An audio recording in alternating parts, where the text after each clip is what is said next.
Okay, so when you search for something online, how do you know if the results are any good? We always talk about relevance, but is that the whole story? Not by a long shot. Today, we're going to look beyond those simple system metrics and explore how we can measure the quality of a search from the perspective that really matters, yours, the user's. So seriously, think about it. When you type something into that search bar, what are you actually looking for? Is it just a list of documents that happen to match your keywords? Or is it something more? Are you trying to find that one specific thing you already have in mind? Or are you hoping to discover something new and amazing you didn't even know you were looking for? You know, for a long time, we measured search systems with things like precision and recall. Basically, how many of the results were relevant and did we find all the relevant stuff out there? And look, those metrics are useful, for sure, but they don't capture the whole picture of what makes a user happy. They were built for a different era, for batch systems, not for the way you and I actually search for things today. To really get what makes a search good, we have to change our focus. And this is exactly where user-oriented measures come into play. These are ways of evaluating a system that are built from the ground up to measure performance based on what a real person, you, actually sees, feels, and achieves during a search. So how do we get into that user mindset? Well, a really great place to start is to think about the difference between information a user already knows and information that's totally new to them. Because let's be honest, a really great search result is usually a mix of both, right? It confirms what you thought, but it also shows you something you didn't know. All right, let's break this diagram down, because it is the absolute key to everything we're talking about. See the circle on the left, labeled You?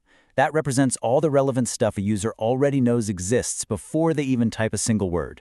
Then, on the right, you have the search results. Now, the magic is in the overlap. That section in the middle, RK, that's the known stuff the search actually found.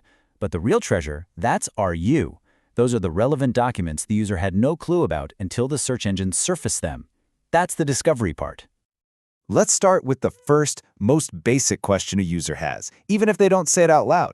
They've got a couple of key things in their head and they're checking to see if the search engine is even on the same page. It's kind of like a baseline test. And this brings us to our very first user-oriented measure. It's called relative recall, or sometimes just coverage. So the formula is simply the number of known documents the system retrieved, that's our RK from the diagram, divided by the total number of documents the user knew about in the first place, or U.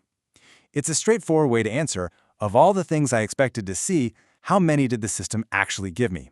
It's a really powerful way to see if the search is meeting a user's initial expectations. Okay, so meeting expectations is absolutely crucial. We get that. But a truly awesome search experience does more than that. It should also introduce you to new, valuable information you didn't have before.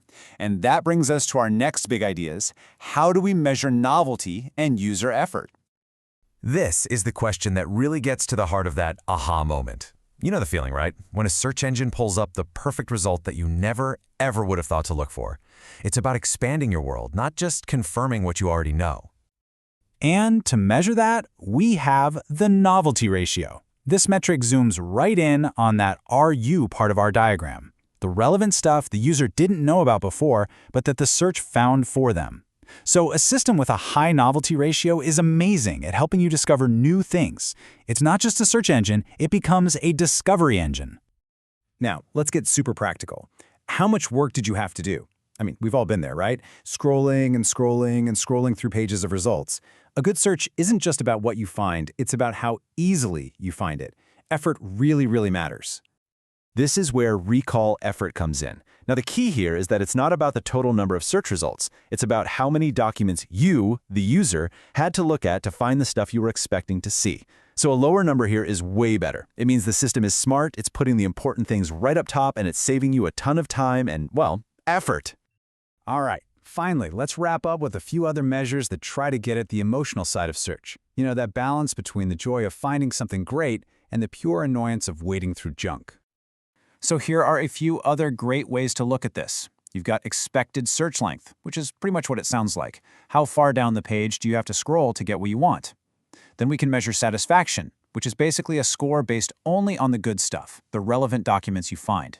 And on the flip side, you can measure frustration by looking at how many totally useless, non-relevant results you had to put up with. A great system is all about that balancing act, pushing satisfaction up and keeping frustration way down. So, what's the big takeaway from all of this? Well, when we use these user-oriented measures, we totally change the goal of what a search engine is supposed to do. The mission isn't just to get the highest precision score in some lab anymore. It's about designing an experience that respects your time, meets your expectations, and, maybe most importantly, helps you discover something new and wonderful. And all this leaves us with a pretty cool question to think about for the future. As search gets more and more personalized, what does relevance even mean anymore? Does it become something completely subjective, tailored to what each of us already knows and what we're trying to do in that exact moment? It's definitely something to chew on the next time you hit that search button.